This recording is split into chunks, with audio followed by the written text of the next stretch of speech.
which uses a lot of wood chips.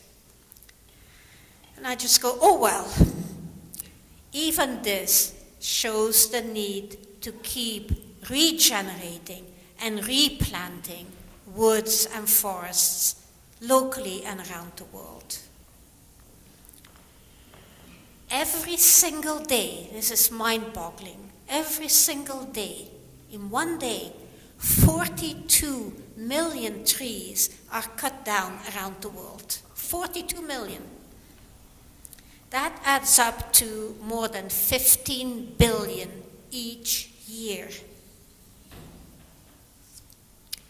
Why? Well, those millions of trees cut down every year, around every day and every year, they're primarily turned into paper, pulp, and timber for building. Some of them, of course, are used because of their fruits, but those are not always cut down. But you have to be a little careful. I have occasionally gone with these plans that the United Nations has where they let you buy a lot of 500 trees or 1,000 trees, and you can do it in honor of somebody you love. And I've done that a couple of times, but my very environmentally conscious son-in-law tells me, you know, those are not acorns. Those are things like avocado trees, you know, and then they're just used to harvest and then they get rid of them. So in the last couple of years, I haven't done that anymore. So I'm being a little more selective about what I help. So I turn back to stories like that story of Jean Giono, who wrote about the man who planted trees. And those kinds of stories didn't just fill him with hope and redemption. They fill us with hope. Hope that landscapes that have been stripped clear of trees can eventually recuperate. So if you would like to know more about that shepherd whose story is written about in The Man Who Planted Trees, in French the original story was L'homme qui plantait des arbres. And some of us have read it in French.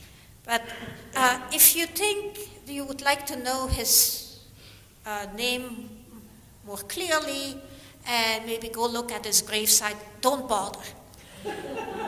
Let me burst the bubble and tell you that this is not a true story. Yeah. But it is true that Jean Giono was in World War I. In fact, he was in Verdun, one of maybe the worst battle ever. Although I don't want to belittle other terrible battles, but Verdun was awful in World War I. And he did indeed go to his home in the south of France to recuperate, and he took a lot of walks in nature. All of that is true. But other than that, the story came into existence in a rather mundane way. Jean Giono was pretty famous as a writer in 1953, and that magazine, which I thought didn't exist anymore, but it still does, it's called the Reader's Digest. Yeah, right. The Reader's Digest approached him, and they commissioned him to write a story about a person who really inspired him. And he said, okay, I can do that. They had asked him because of the fact that he was so famous, and they wanted to inspire other people, like stories in the Reader's Digest often tend to do. So he wrote a story about the man who planted trees. Some say Giono really wrote that story about himself. He's the one who planted the acorns. But no, there is no forest of oak trees in that region in France. But he did do a lot of walking there. So he made it all up. And the editors, the publisher of the Reader's Digest, was very upset with him. They didn't want to pay his commission, and he said, no problem. I am just relinquishing the rights to this story. Anybody can print it, anybody can read it, anybody can have it. I give it to the world. So he may not have written a story about a real person, but he has inspired a lot of people with his story. It's been widely disseminated. He did not make a penny from that story. It became a bestseller. As you know, many of us have read it more than once, and it was an inspiration to individuals and community groups around the world. One of those people inspired by that story is a woman in Africa, in Kenya actually. Her name is Wangari Maathai. She's a Kenyan activist who founded the African Green Belt movement. And that movement, and she included, planted innumerable trees. Eventually, she received the Nobel Prize for it in 2004. And the story was also made into a beautiful animated film directed by Frederick Bach. It's about 30 minutes long. You can see it on YouTube. Have any of you seen it yet? It is absolutely magical. So if you have some time, just look up The Man Who Planted Trees on YouTube and you will see it there. Okay, so that story was not real, even though it inspired so many.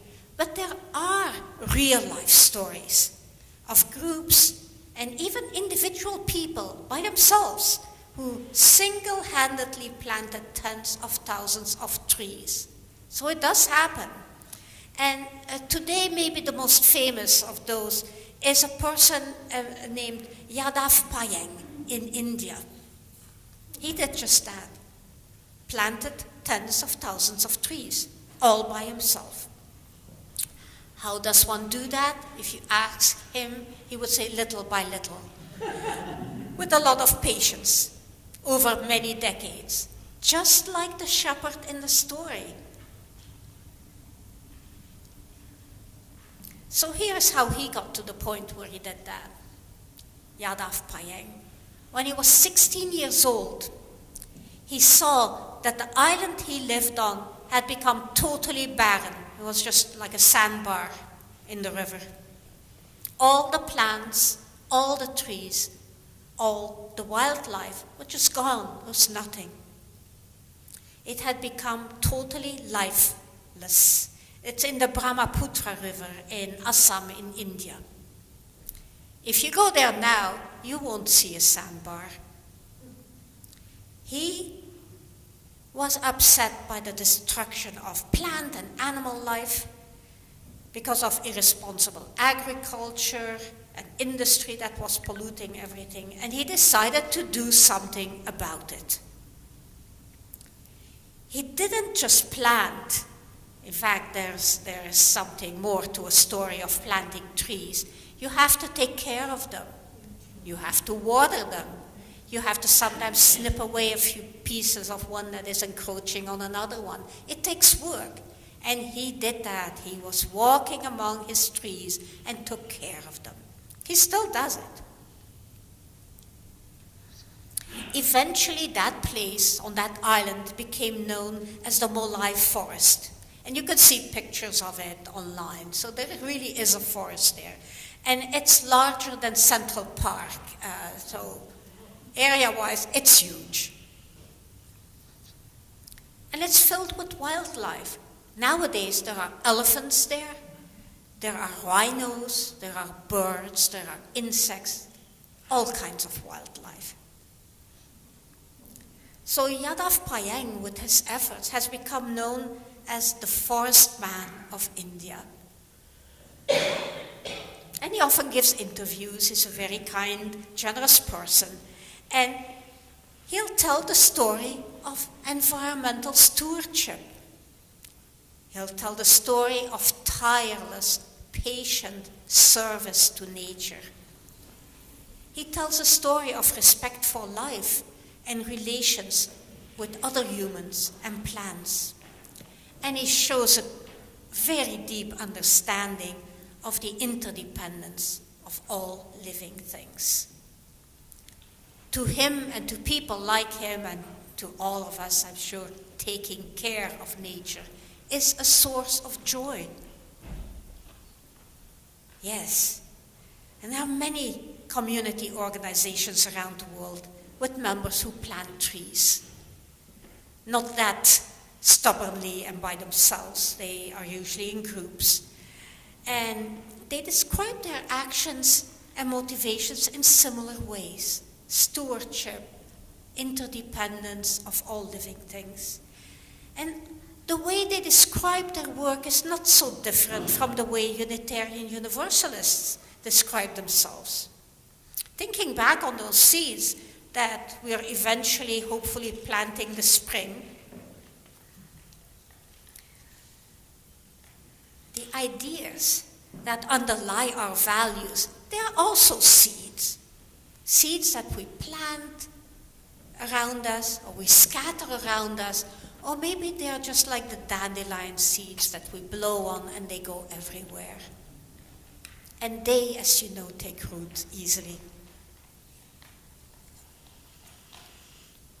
So they may multiply profusely. And let me give you an example of one way in which this works. And I want you to take a moment, if you can, and look at those flags that are out there. If you can look through the window. And while you do that, or after you've done that, I'm going to read an email to you. Now, this is a real story. It's a real email that I received this week. And it is really for our congregation. And I'm going to read it to you. I won't tell you the name of the person, but this is what they wrote, in quotes. I wanted to thank you so much for your church's activism and visible support for all people. I live in the area, and I drive by your church often. This morning, I was driving by with my daughter, and my daughter asked me what the rainbow flag was and which country it represents. And it gave me a wonderful opportunity to share how important it is for us to stand up for, to include, and to be kind to everyone. Thank you for your courage to stand up for all in these times. So this is the effect we are having. And the all in such messages includes our environment, and it includes a tireless efforts of groups and individuals to plant new forests and restore areas that have been devastated. And it includes the efforts of groups that clean up the streets, like we're going to do next Sunday. Not the streets themselves, the areas next to the streets. Be careful. So may we be doing what we do. May we continue to stand up for all and patiently and over decades engage in beacon social justice efforts, like our Earth Day rally that will take place here on Tuesday, the 22nd. And may we make it so.